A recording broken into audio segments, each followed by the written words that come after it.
Voice of Cameroon, la voix de l'espérance.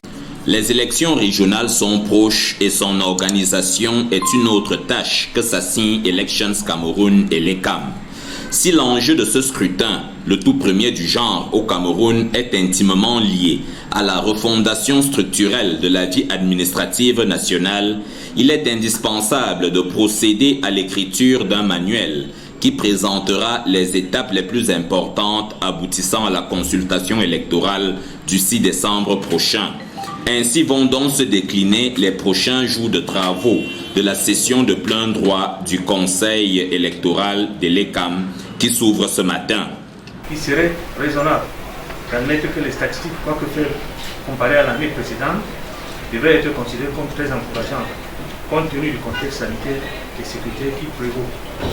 À cet effet, permettez-moi de féliciter chacun de vous ici présents pour notre solidarité, notre conscience collective, l'esprit d'équipe constant et l'implacable professionnalisme, grâce auquel nous avons pu nous démarquer au fil des années, rendant ainsi la construction de notre démocratie et à la nation camerounaise tout entière de bons et loyaux services.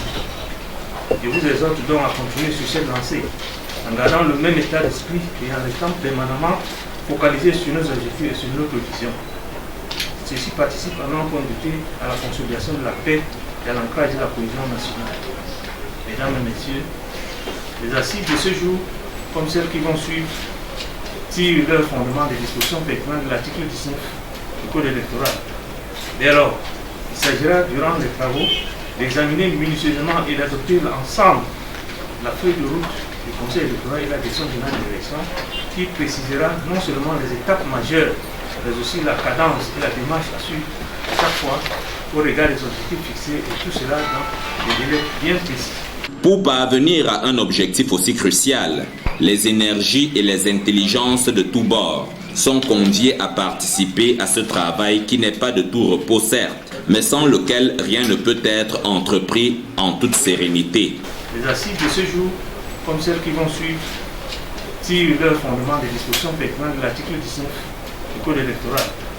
Dès lors, il s'agira, durant les travaux, d'examiner minutieusement et d'adopter ensemble la feuille de route du Conseil électoral et la direction générale des élections qui précisera non seulement les étapes majeures, mais aussi la cadence et la démarche à suivre chaque fois au regard des objectifs fixés et tout cela dans des délais bien précis.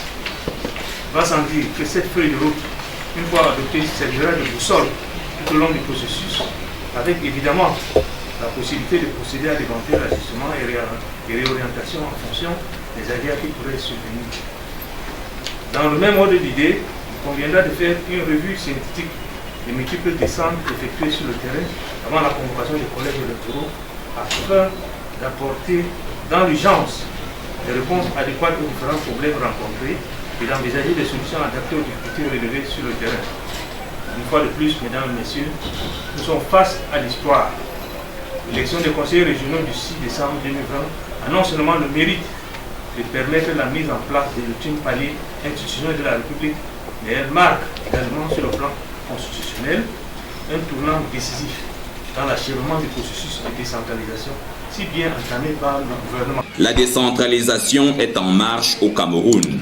Une part d'assurance est garantie par Elections Cameroun.